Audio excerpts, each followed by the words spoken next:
আরে কি করছেন আপনি? আপনি আমার পায়ে হাত দিচ্ছেন কেন? আপনার জুতোটা পরিষ্কার করে দিই স্যার।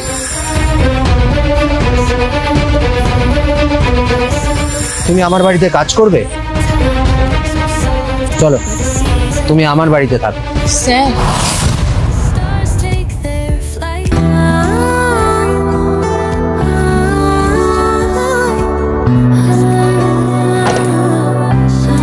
আরে আরে কি করছেন আপনি? আপনি আমার পায়ে হাত দিচ্ছেন কেন? আপনার জুতোটা পরিষ্কার করে দিই স্যার। না না, আমার জুতো মোছা লাগবে না, আমার জুতো পরিষ্কার আছে। করে নিন না স্যার, আমি গরিব মানুষ, দুটো পয়সা আসবে। উঠে দাঁড়াও, ওঠো ওঠো, উঠে দাঁড়াও, ওঠো। করে নিন না স্যার।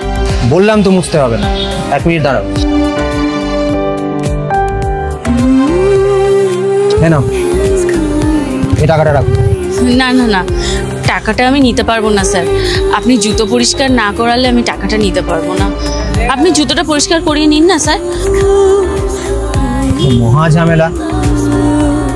আচ্ছা ঠিক আছে, জুতো মুছতে হবে না, তুমি এক কাজ করো, টাকাটা রাখো আর আমার গাড়ির সামনেটা মুছে দাও। কেন ধরো।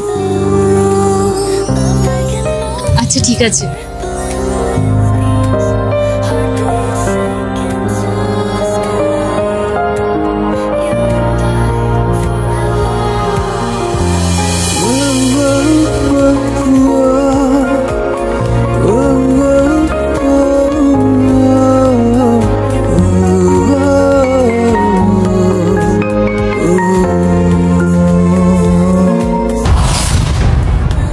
আরে এই মেয়েটা সেই মেয়েটা না যে পরশুদিন আমার থেকে টাকা নিল?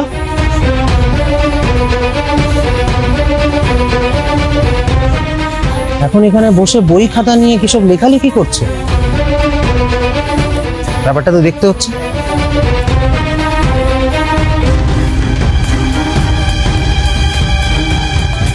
এই যে পরশুদিন আমার থেকে গাড়ি মুছে টাকা নিলে, আর আজ এখানে বসে বই খাতা নিয়ে পড়াশোনা করছো নাকি বিক্রি করছো?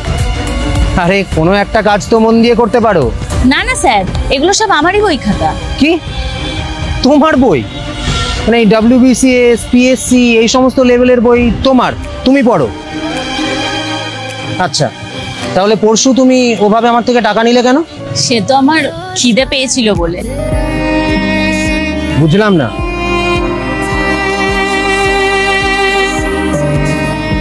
হ্যাঁ স্যার, আমি ওই পাশের বস্তিটাতেই ভাড়া থাকি।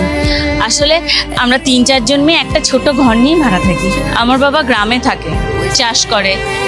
আসলে ছোট থেকেই আমি পড়াশোনায় অনেক ভালো ছিলাম। আমার বাবার বিশ্বাস আমি জীবনে একদিন অনেক বড় হব। কলেজে ভর্তির সময় আমি এখানে চলে আসি। বাবা প্রতি মাসে টাকা পাঠায়, আর বাবা যে টাকাটা পাঠায় তার অর্ধেকটা টাকা আমি ঘর ভাড়া দিই, আর বাকি অর্ধেকটা বাবাকেই পাঠিয়ে দিই। বাবাকে বলি আমি একটা কাজ পেয়েছি, সেই টাকা দিয়ে আমার চলে যায়। আসলে কলেজের ফিস আর ঘর ভাড়া দেওয়ার পর আমার হাতে আর কোনো টাকা থাকে না। তাই নিজের পেট চালানোর জন্য কখনো গাড়ি মুছে, কখনো অন্যের দোকানে বাসন মেজে, কখনো কারো জুতো পরিষ্কার করে, ছোট মোটো যা হোক কোনো কাজ করে নিজের পেটটা ঠিক চালিয়ে নিই। হায়রে ভারতবর্ষ, কেউ 5,000 কোটি টাকা বিয়েতে খরচ করে আর কেউ 5-10 টাকার জন্য গাড়ি মুছে। কিছু বললেন স্যার? না না, তুমি তো ছেলেদেরকে হার মানিয়ে দিয়েছো। যে কোনো ছেলেই এইসব করার আগে ভাববে। না না স্যার, আমাকে কিছু একটা করতে হবে আমার বাবার জন্য, এটা আমার দায়িত্ব। তাহলে তো তোমার প্রতি আমার একটা দায়িত্ব আছে।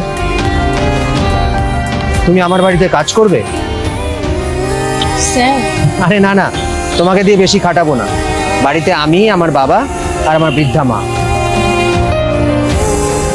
ওই 3-4 জনের ঘর ছেড়ে তুমি আমার বাড়িতে থাকো। ওখানে থাকবে, খাবে আর মন দিয়ে পড়াশোনা করবে, কেমন?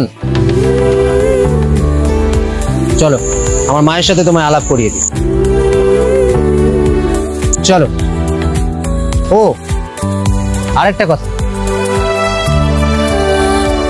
ভবিষ্যতের অফিসারকে অগ্রিম স্যালুট।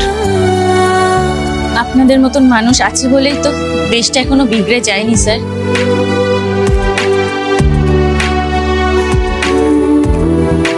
চলো